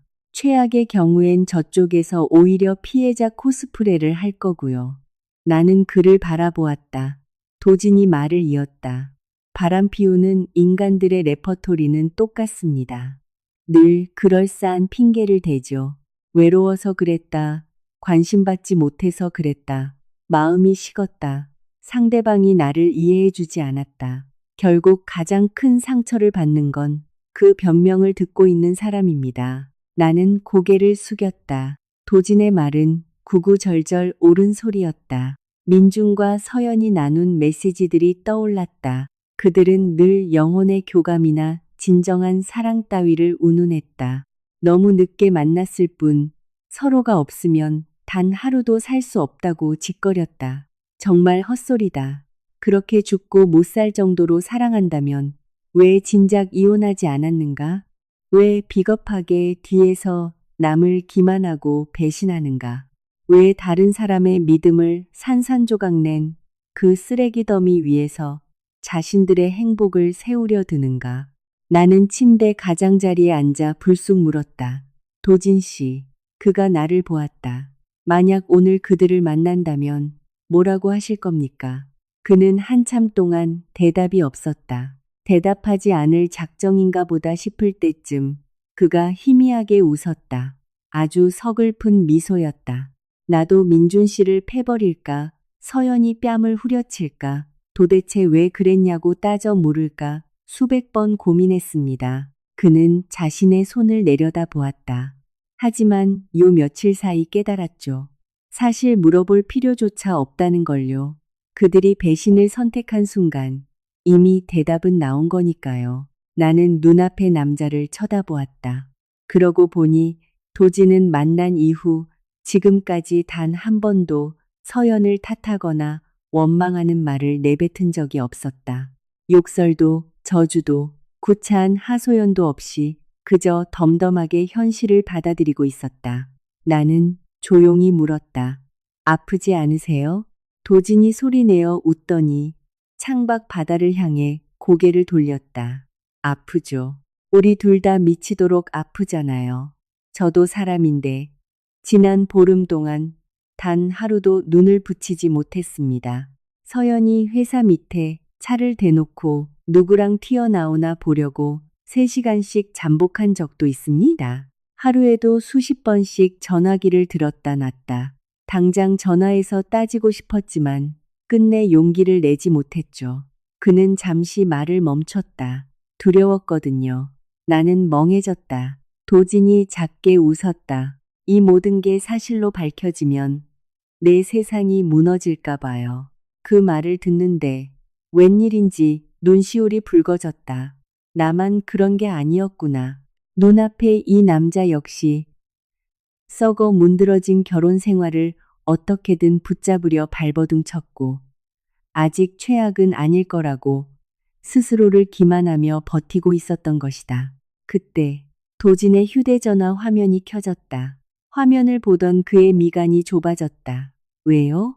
도진이 화면을 내 쪽으로 돌려주었다. 서연의 위치 추적 앱이었다. 2개의 작은 점이 리조트를 벗어나 이동하고 있었다. 이 밤중에 어딜 가는 거죠? 내가 조용히 묻자 도진이 시간을 확인했다. 밤 10시. 그가 갑자기 자리에서 벌떡 일어났다. 저기가 어딘지 압니다. 내가 그를 쳐다보았다. 어디요? 도진이 지도를 가리켰다. 해안가 언덕 위에 있는 레스토랑입니다. 프라이빗 파티를 자주 하는 곳이죠. 심장이 요동쳤다. 아주 불길한 직감이 머리를 스쳤다.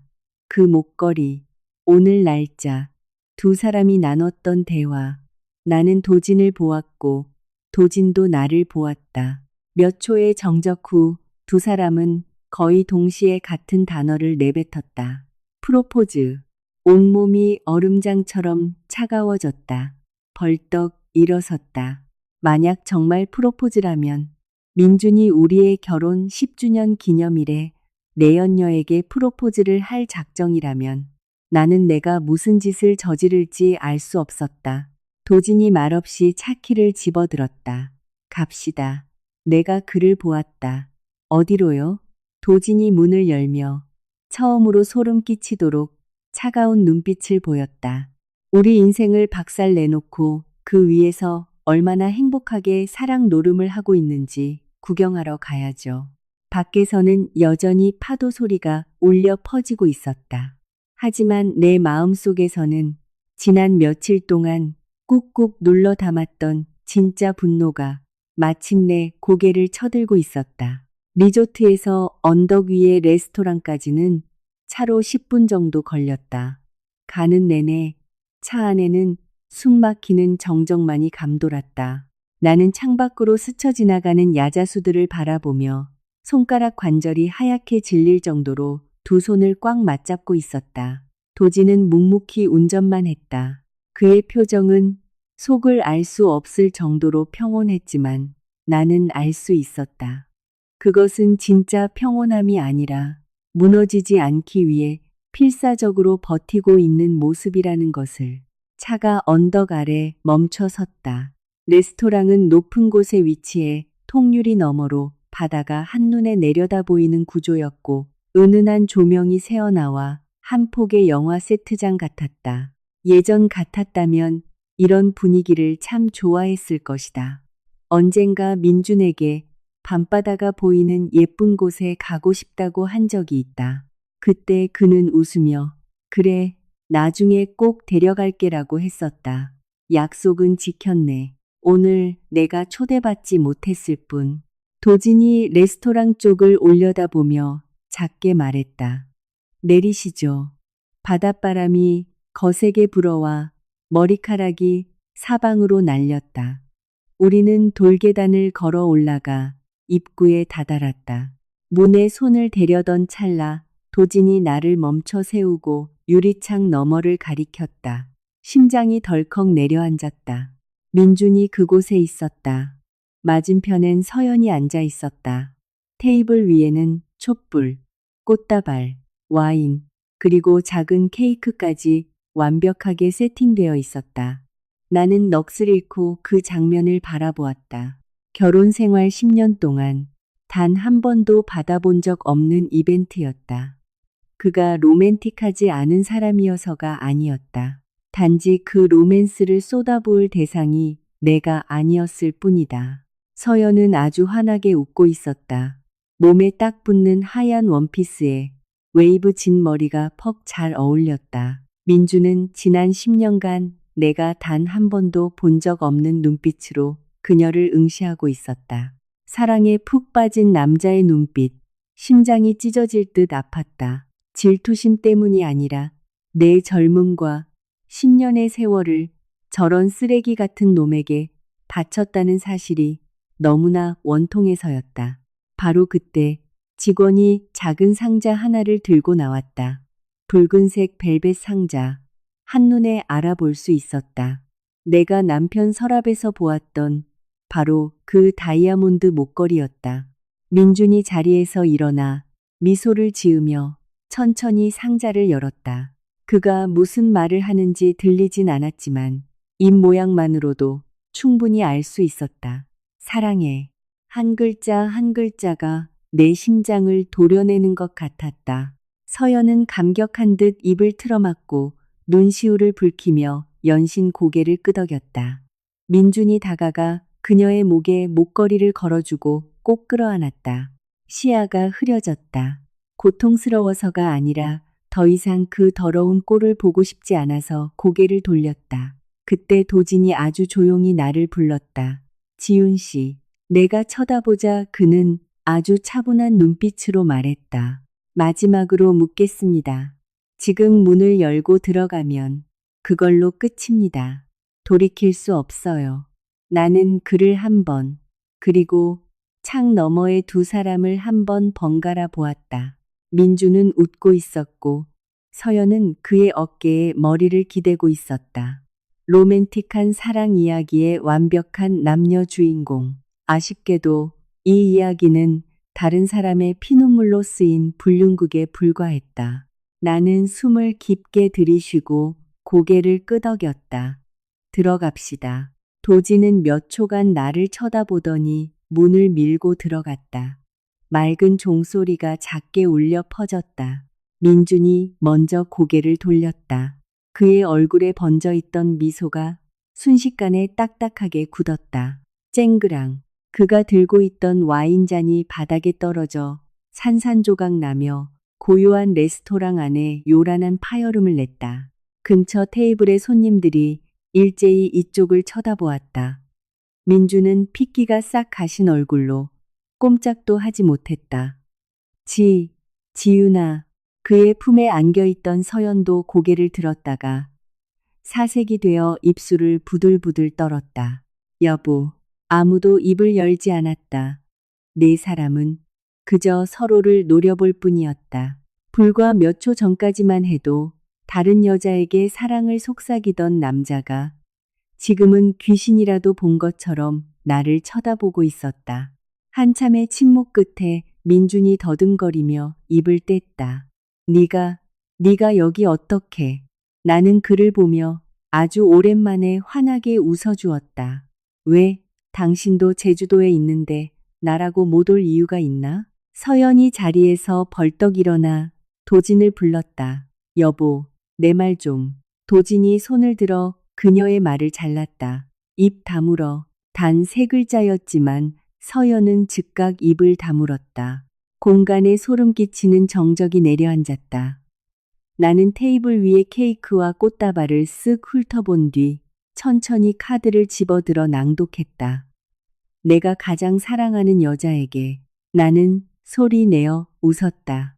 그 기괴하고 낯선 웃음소리에 나조차도 섬뜩함을 느꼈다. 그러고는 고개를 들어 민준을 응시했다. 이 선물이 내게 아니었구나. 내가 진실을 안 이후로 민준이 이토록 극도의 패닉에 빠진 모습은 처음 보았다.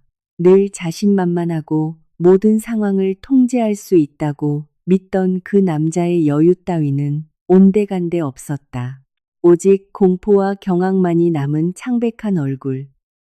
지훈아. 민주는 마른 침을 삼켰다. 이게 어떻게 된 거냐면 나는 카드를 테이블에 던져 놓았다. 내가 어떻게 된 건지보다 당신이 지금 어떤 상황인지가 더 중요하지 않아? 내 목소리는 소름 돋을 만큼 침착했다. 며칠 전이었다면 울고불고 소리쳤겠지만 모든 걸 다 알아버린 지금은 오히려 피가 차갑게 식어 있었다. 서연이 눈물을 뚝뚝 흘리며 도진에게 매달렸다. 여보, 내 말 좀 들어봐. 당신이 생각하는 그런 거 아니야. 기가 차서 헛웃음이 났다. 현장에서 목걸이까지 걸어주다 딱 걸려놓고도 오리발을 내밀다니. 인간의 자기 합리화 본능이란 참으로 눈물겹다. 민준이 정신을 차린 듯 내 앞으로 다가왔다. 지윤아, 제발 진정해. 오해가 있어. 네가 생각하는 그런 사이 아니야. 나는 그를 쏘아보았다. 오해. 내가 생각하는 그런 사이가 아니라고? 그럼 어떤 사이인데? 민준이 더듬거렸다. 난 그냥. 그는 말을 잇지 못했다. 스스로도 변명거리를 찾지 못했기 때문이다. 나는 의자를 빼서 앉았다. 좋아. 기회를 줄게. 말해봐. 무슨 말을 하고 싶은데. 레스토랑 안은 쥐 죽은 듯 고요했다. 구경꾼들의 시선이 느껴졌지만 신경 쓸 여유가 없었다. 민주는 땀을 뻘뻘 흘리며 한참을 서 있다가 겨우 입을 열었다. 내가 잘못했어. 하지만 정말 고의가 아니었어. 그 말을 듣는 순간 실소가 터졌다. 고의가 아니었다고? 걷다가 실수로 저 여자 품에 넘어지기라도 했어? 실수로 호텔을 예약하고 실수로 500만 원짜리 다이아몬드를 사고 실수로 사랑한다고 했냐고. 내가 한마디씩 내뱉을 때마다 민준의 얼굴은 흑빛으로 변해갔다. 서연이 울먹이며 나를 보았다. 지훈 씨, 정말 죄송해요. 제가 일부러 지훈 씨한테 상처 주려고 그런 게 아니에요. 나는 그녀의 눈을 똑바로 응시했다. 젊고 예쁜 얼굴. 남자가 보면 보호 본능을 자극할 만도 했지만 내겐 그저 가증스러울 뿐이었다. 하나만 묻죠. 왜 하필 내 남편이었습니까? 서연이 입술을 깨물더니 엉엉 울기 시작했다. 왜냐면 제가 이 사람을 사랑하니까요. 나는 가만히 고개를 끄덕였다. 아, 사랑. 아주 대단한 사랑 나셨네. 거짓과 기만으로 시작해서 남의 피눈물을 양분 삼아 자라난 그 대단한 사랑. 나는 비웃듯 말했다. 참 아름답네요. 그때 도진이 앞으로 나섰다. 그는 가방에서 아주 두툼한 서류 뭉치를 꺼내 테이블 위에 소리나게 내려놓았다. 툭. 민준과 서연이 동시에 어깨를 움찔했다. 도진이 평온한 목소리로 말했다. 호텔 보안 카메라 영상, 카드 결제 내역, 계좌 이체, 카카오톡 캡처, 녹음본까지 전부 다 있습니다. 이혼 소송 준비는 완벽하게 끝났으니 기대하십시오. 서연의 얼굴이 백지장처럼 하얗게 질렸다. 민준이 사시나무 떨듯 떨며 도진을 보았다. 도진은 말을 끊지 않았다. 아직 안 끝났습니다. 그는 내 쪽을 보며 서류 뭉치를 하나 더 꺼냈다. 그리고 그것을 민준의 얼굴 앞에 들이밀었다. 이건 지훈 씨가 준비한 겁니다. 한번 보시는 게 좋을 텐데. 민준이 덜덜 떨리는 손으로 봉투를 열었다. 몇 초 뒤 그의 눈이 튀어나올 듯이 커졌다. 이게 계좌가. 나는 그를 보며 아주 덤덤하게 말했다. 예금 계좌, 투자금, 서울에 있는 아파트, 그리고 당신 회사 주식까지 전부 내 명의로 되어 있어. 민준의 손이 미친 듯이 떨리기 시작했다. 이게 무슨 소리야? 나는 그를 똑바로 쳐다보며 못을 박았다. 당신 단단히 착각하고 있었어. 난 당신한테 빌부터 산 적 없어. 처음부터 끝까지. 난 그저 남편이라는 당신의 얄팍한 자존심을 지켜주기 위해 내조하는 척 했을 뿐이야. 민주는 마치 망치로 머리를 얻어맞은 듯한 표정이었다. 나 없이는 단 하루도 못 살 거라고 철석같이 믿었던 아내가 사실은 그의 모든 경제적 기반을 쥐고 흔들 수 있는 진짜 실세였다는 사실을 깨달은 것이다. 그 순간 나는 민준의 눈동자 속에서 일어나는 지진을 보았다. 패닉이 겉인 자리에 비로소 진정한 공포가 자리 잡았다. 그는 완전히 이성을 잃은 사람처럼 허둥거렸다. 10년간 내가 알던 여유롭고 당당한 남자는 온데간데 없었다. 민주는 파르르 떨리는 종이를 쥐고 갈라진 목소리로 소리쳤다. 왜 나한테 말 안 했어?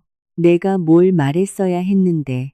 그 돈이 다 내가 결혼 전에 모아둔 투자금이라는 거?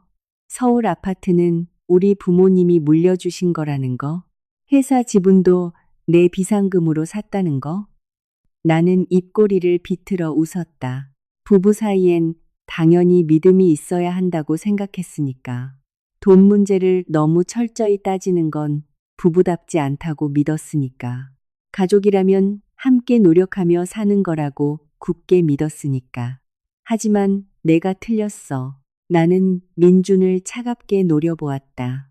내가 널 너무 과대평가했어. 민준의 얼굴은 이제 회색빛으로 변해 있었다. 옆에 있던 서연 역시 충격에 빠진 얼굴로 민준과 나를 번갈아 쳐다보았다. 그녀의 눈빛도 흔들리기 시작했다. 당황, 경악, 그리고 마침내 깊은 배신감. 이혼만 하면 당신에게 최고의 삶을 주겠다던 민준의 허풍을 그녀는 진짜로 믿었던 것이다. 하지만 현실은 민준이야말로 빈껍데기에 불과했다. 도지는 팔짱을 낀 채 이 모든 총극을 감상하고 있었다. 그가 민준을 향해 말했다. 자, 이제 당신 아내한테 변명 좀 해보시죠. 나도 한번 드러나 봅시다. 민준은 침을 꿀꺽 삼키더니 내 앞으로 무릎이 꺾일 듯 다가왔다. 지윤아, 내가 미쳤었어. 내가 죽일 놈이야. 나 지금 당장 다 끝낼게. 집으로 돌아갈게. 제발.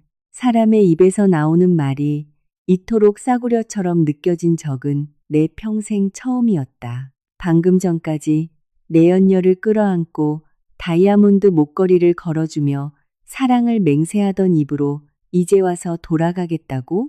나는 차갑게 쏘아붙였다. 어디로? 민준이 멈칫했다. 날 사랑해서 돌아오는 거야? 아니면 네가 쥐뿔도 없는 빈털털이라는 걸 깨달아서 꼬리 내리는 거야? 민준은 아무 말도 하지 못했다. 네가 아쉬운 건 나야. 아니면 곧 내 손에서 빠져나갈 돈과 집이야? 내가 한 글자씩 내뱉을 때마다 민준의 고개는 점점 밑으로 떨어졌다. 그때 옆에 서 있던 서연이 헛웃음을 터뜨렸다. 그 소리는 작았지만 아주 날카로웠다. 그녀가 민준을 노려보며 소리쳤다. 나한텐 지훈 씨가 집에서 살림만 한다며. 당신이 번 돈으로 다 먹여 살린다고 아파트는 당신 명의라고 큰 소리치더니 전부 거짓말이었어? 민준이 기겁하며 손을 저었다. 서연아, 그게 아니라. 서연이 뒷걸음질을 쳤다. 그녀의 눈빛은 더 이상 민준을 향한 사랑의 눈빛이 아니었다. 하긴 자기 아내를 속이고 바람을 피우는 놈이 내 연녀라고 속이지 말란 법이 어디 있겠는가. 마침 그때 내 휴대전화가 울렸다. 시어머니였다. 나는 화면을 몇 초간 내려다본 뒤 전화를 받았다. 밝은 목소리가 들려왔다. 지훈아, 민준이가 전화를 안 받네. 너희 둘이 같이 있니? 나는 잠시 침묵하다가 애원하는 눈빛으로 나를 바라보는 민준을 쳐다보았다. 그리고 입을 열었다. 어머니, 저 민준 씨랑 이혼합니다. 수화기 너머는 침묵에 휩싸였고 민준의 다리에 힘이 풀렸다. 안 돼, 지윤아. 나는 가차없이 전화를 끊어버렸다. 여기까지야. 나는 손가락에서 결혼 반지를 빼서 테이블 위에 올려놓았다. 10년 동안 내 손가락을 옥죄고 있던 반지. 그것이 유리 테이블과 부딪히며 낸 작고 맑은 소리는 내 인생의 한 챕터가 완전히 끝났음을 알리는 종료 벨과도 같았다. 나는 미련 없이 몸을 돌려 밖으로 향했다. 문을 나서자 제주도의 거친 바닷바람이 내 얼굴을 강타했다. 눈가가 시큰거렸지만 눈물은 나오지 않았다. 내 인생에서 한 사람을 도려냈다는 것은 상실이 아니라 원래 있어야 할 자리로 모든 것을 되돌려 놓은 것뿐이니까. 등 뒤에서 발소리가 들렸다. 돌아보니 도진이었다. 그는 아무 말 없이 다가와 생수 한 병을 건네주었다. 나는 웃으며 물을 받아들었다. 멀리서 파도가 쉼없이 밀려와 바위에 부딪히고 있었다. 어두운 밤바다를 바라보며 나는 비로소 깨달았다. 사람이 가장 고통스러운 것은 누군가를 잃어서가 아니라 잘못된 사람에게 너무 많은 사랑을 쏟았기 때문이라는 것을. 하지만 다행스러운 점은 다시 앞으로 나아갈 용기만 있다면 우리 앞에는 늘 새로운 길이 기다리고 있다는 사실이다. 이야기는 여기서 끝이 나지만 잠시 멈춰서서 찬찬히 되돌아보면 한 가지 사실을 깨닫게 될 것이다. 결국 남는 것은 누가 이기고 졌느냐의 문제도 아니고 배신한 자가 어떤 대가를 치렀느냐도 아니다. 우리네 인생은 무대 위 연극처럼 흑백이 뚜렷하게 나뉘고 단 몇 분 만에 권선징악이 이루어지는 구조가 아니기 때문이다. 인생은 아주 길다. 한때는 모든 것을 잃은 것 같은 끔찍한 결말도 훗날 돌아보면 내 인생에 일어난 가장 큰 축복이었음을 알게 될 때가 있다. 젊은 시절 우리는 사랑이란 무조건 꽉 쥐고 놓지 않는 것이라 착각한다. 누군가를 만나면 평생 내 곁에 묶어두고 싶어 한다. 혼자 남겨지는 것이 두려워. 어느 날 아침 눈을 떴을 때 내 옆에 그 사람이 없을까봐 전전긍긍한다. 그래서 많은 이들이 이미 차갑게 식어버린 결혼 생활을, 금이 갈 대로 간 관계를, 이미 마음이 떠나버린 사람을 억지로 붙들고 살아간다. 하지만 인생의 절반쯤 살아보면 깨닫게 되는 진리가 하나 있다. 내 삶에 들어온 모든 사람이 나와 끝까지 함께 걸어가기 위해 온 것은 아니라는 사실이다.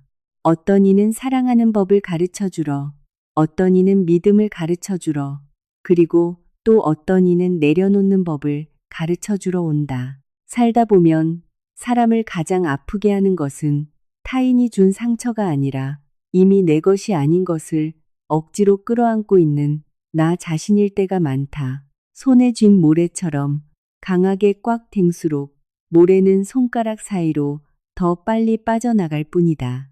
결국 가장 고통스러운 것은 빠져나간 모래가 아니라 너무 꽉 쥐어 피가 통하지 않는 내 손바닥이다. 그러니 누군가 떠나려 한다면 억지로 붙잡지 마라. 마음의 방향이 바뀐 사람을 억지로 돌려 세우려 하지 마라. 애원하며 붙잡아 둔다 한들 그것은 빈 껍데기일 뿐 결코 그 사람의 마음까지 붙잡을 수는 없다. 진심에서 우러나오지 않는 관계는 머지않아 무거운 짐 덩어리로 전락할 뿐이다. 이 세상에는 잃어버려도 다시 찾을 수 있는 것들이 많다. 돈을 잃으면 다시 벌면 되고, 직장을 잃으면 새로 구하면 되며, 집이 없어지면 기초부터 다시 세우면 된다. 하지만 자격 없는 인간 때문에 스스로 내동댕이 친 자존감은 원래대로 되돌리기가 몹시 어렵다. 외로움이 두려워 상처를 감내하지 마라. 상대를 너무 사랑한 나머지 자기 자신을 사랑하는 법을 잊지 마라.